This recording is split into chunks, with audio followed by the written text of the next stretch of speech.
Hey everyone!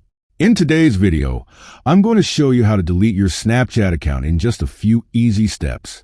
Let's get started. First, open the Snapchat app and tap on your profile icon or Bitmoji in the top left corner of the screen to access your profile. Next, click on the gear icon in the top right corner to open your settings. Scroll down to the settings until you find the Help Center option. Tap on it to move to the next step.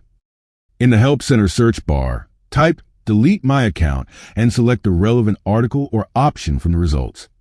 After that, you'll be prompted to enter your Snapchat username.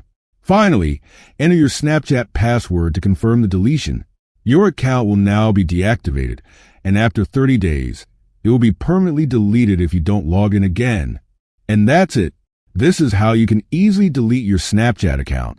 If this video was helpful, don't forget to like, comment, and subscribe. Thanks for watching.